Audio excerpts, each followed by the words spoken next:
ई कक्षा में आप सबका स्वागत है। मैं डॉक्टर शक्तिधर मिश्र, व्याख्याता, नव्य व्याकरण, राजकीय शास्त्री संस्कृत महाविद्यालय तीतरिया। प्रौढ़ मनोरमा के अंतर्गत आज हम इको गुण वृद्धि सूत्र की व्याख्या करेंगे। जैसा कि सिद्धांत कौमुदी में आपने पढ़ा, इको गुण वृद्धि यह परिभाषा सूत्र है। सूत्र के 6 भेद हैं, उसके अंतर्गत एक प्रकार का परिभाषा सूत्र भी आता है और यह परिभाषा सूत्र है। परिभाषा सूत्र यद्यपि देखेंगे, ये बताया संज्ञा सूत्र और परिभाषा सूत्र का स्वयं का अपना कोई कार्य नहीं होता है। इसको पारार्थ कहा है, ये विधि सूत्र के साथ कार्य करता है, विधि सूत्र के उपकारक होता है। इस प्रकार से विधि सूत्र के साथ इसका समन्वय स्थापित करके एक वाक्यता करके अर्थ किया जाता है। इको गुण वृद्धि की वृत्ति, जैसा कि सिद्धांत कौमुदी में आपने पढ़ा, गुण वृद्धि शब्दाभ्याम यत्र गुण वृद्धि विधीयेते तत्र इकः इति षष्ठ्यंतम पदम उपतिष्ठते। यहाँ पर इक पद षष्ठ्यंत शब्द है, स्वरूप परः, नपुंसक लिंगः और प्रथमांतैक वचनम है। यहाँ पर में वृद्धिरादेच और वृद्धि अदेंग गुणः, इस सूत्र से वृद्धिरादेच से वृद्धि पद और अदेंग गुणः से गुण पद की अनुवृत्ति आती है। इस प्रकार से वृद्धि शब्द का और गुण शब्द का उच्चारण करके जहाँ पर गुण वृद्धि का विधान हो वहाँ पर इकः इति षष्ठ्यंतम पदमुपतिष्ठते, इस प्रकार से व्याख्या की है। तेनेह नो, जैसा कि प्रौढ़ मनोरमा में पढ़ेंगे, लिखा है तेनेह नो। तेनेह नो का मतलब यहाँ दिया है, जैसे एक सूत्र है दिव औत, उदाहरण है इसका द्यौः। अब ये दिव औत सूत्र से ये कहता है दिविति प्रातिपदिकांतस्य उत्स्यात्, दिविति प्रातिपदिकांतस्य उत्स्यात्। दिव प्रातिपदिक के अंतिम वर्ण को औकार अंत आदेश होता है। इस प्रकार से दिव के वकार के स्थान में औकार आदेश होता है। तो दी आगे औ हुआ और इको इन से यन करते हैं। द्यऊ आगे प्रथमा विभक्ति के सौ विभक्ति है, सु का अनुबंध लोप करने पर सौ रहता है और वहाँ रूप विसर्ग करके द्योह रूप बनता है। यहाँ पर में कहते हैं अलविधित्वेनो हलंग्यादि लोपोनो, यह अलविधि है क्योंकि एक अलविधि का मतलब हो गया वर्ण मात्र विधि, इसीलिए वर्ण मात्र वकार के स्थान पर में ओकार आदेश वर्ण मात्र विधि है, इसीलिए अलविधित्वेनो यहाँ पर में स्थानिबद्ध भाव होने के कारण हलंग्याभ्यो दीर्घात् सूति स्यौपृक्तम हल, इस सूत्र से यहाँ पर सौ का लोप नहीं होता है और ऋतु विसर्ग होकर के द्योह प्रयोग बनता है। अब यहाँ पर जो शंका की गई है, दिव औत सूत्र से हम औकार का विधान करते हैं। औ यह वृद्धि वर्ण है और यहाँ पर में वृद्धि वर्ण है, किंतु इस सूत्र में वृद्धि शब्द का उच्चारण करके वृद्धि का विधान नहीं है, इसीलिए यहाँ पर में एक पद से षष्ठ्यंत पद नहीं आएगा।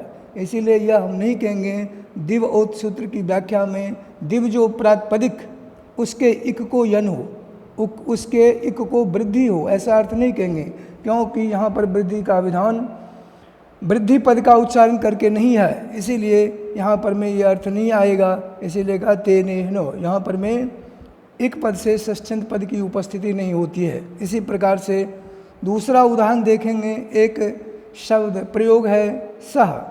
अब यहाँ पर सह जो प्रयोग है, यहाँ पर क्या करते हैं, तद शब्द है और तद शब्द से प्रथमा के एक वचन में प्रातिपदिक संज्ञा करके सह शब्द है और मूल सह शब्द की सिद्धि करते हैं, तो तद शब्द से हम प्रथमा के एक वचन में सुविभक्ति लाएंगे अनुबंध लोप करने के बाद। यहाँ पर तेदादि नामा सूत्र से अत्तु होता है। ये आकार का जो विधान है, आकार वर्ण भी गुण है और यहाँ पर में भी तेदादि नामा सूत्र से जो आकार का विधान है, गुण शब्द का उच्चारण करके आकार का विधान नहीं है, इसीलिए यहाँ पर में भी एक पद से षष्ठ्यंत का बोध नहीं होगा। इसीलिए कहते हैं यहाँ पर में भी इस प्रकार से अर्थ नहीं करेंगे। इसके बाद देखेंगे, जैसे कि प्रौढ़ मनोरमा में लिखा है मृदेर गुणः मृदेर वृद्धि इत्यादि तु समानाधिकरण्याभावात् मिदि मृज्योर अवयवस्येक इति संबध्यते। जैसे मृदेर गुण है, मृजेर वृद्धि है, इन सूत्रों में देखेंगे अब गुण पद का उच्चारण किया गया है। मृजेर वृद्धि में वृद्धि पद का उच्चारण किया गया है, इसीलिए यहाँ पर में मिद के अवयव जो इक उसको गुण हो और मृज के अवयव जो इक उसको वृद्धि हो, इस प्रकार से यहाँ अर्थ लिया जाएगा। यहाँ पर यद्यपि कुछ वैयाकरणों का मत है कि कहते हैं जो इक एव स्थाने स्तः, इक के स्थान में ही गुण हो और इक के स्थान में ही वृद्धि हो, इस प्रकार से कहा है। लेकिन कहते हैं तत्सर्वम भाष्य विरोधात उपेक्षम, कहते हैं यह भाष्य विरोध होने के कारण इसकी उपेक्षा कर दी गई है, इसको स्वीकार नहीं किया गया है।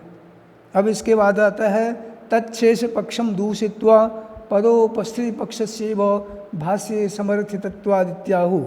अब यहाँ पर तत्शेष पक्ष में दोष बताते हुए प्रौढ़ मनोरमाकार पदोपस्थिति पक्ष का ही समर्थन करते हैं। तत्शेष का मतलब होता है सह अर्थात अलोन्त्यस्य शेषः विशेषणम इति तत्शेषः।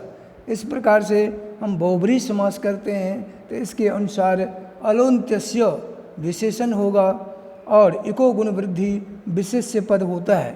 इसी प्रकार से जब हम तत्पुरुष समास करते हैं तो तत्पुरुष समास करने पर में तस्य अलोन्त्यस्य शेषः विशेषणम इत्थम, इस प्रकार से अलोन्त्यस्य विशेषणम गुण इको गुण वृद्धि विशेषणम, इस प्रकार से अर्थ होगा। तो इस प्रकार से प्रौढ़ मनोरमाकार ने कहा है कि तत्शेष पक्ष में दोष है और इसीलिए यहाँ पर इन्होंने पदोपस्थिति पक्ष को स्वीकार किया है। अब यहाँ पर देखेंगे जो इको गुण वृद्धि सूत्र में जो इक पद है, यह शब्द षष्ठ्यंत है, स्वरूप पर है और यह बताया जो नपुंसक लिंग का एक वचन है। यहाँ पर में देखेंगे षष्ठ्यंत का ये अनुकरण है, इसीलिए यह शब्द स्वरूप पर तया लिया गया है और स्वमोर नपुंसकात, इस सूत्र से शु का यहाँ पर में लोप हो जाता है, इसीलिए यहाँ पर में इकस, इस स्थिति में अत्तुसंतस्य चा धातो, इस सूत्र से दीर्घ की प्राप्ति नहीं होती है। अब यहाँ पर देखेंगे आगे जैसे प्रौढ़ मनोरमाकार लिखते हैं, जैसे तत्शेष पक्ष के संबंध में कहा और इसके तत्शेष पक्ष में दोष देते हुए उन्होंने कहा तत्शेष पक्षस्तु पक्षेपि दूषणोधारस्तु शब्द कौस्तुभे स्पष्टीकृतोस्माभिः। शब्द कौस्तुभ भी भट्टो दीक्षित का एक ग्रंथ है।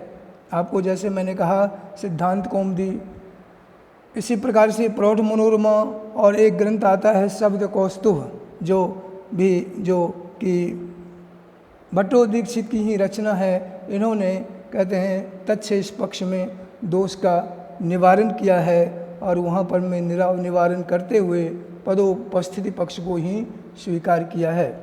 इस प्रकार से सिद्धांत कौमुदी में प्रौढ़ मनोरमा के अंतर्गत इन्होंने इसकी व्याख्या की। अस्तु तावत्।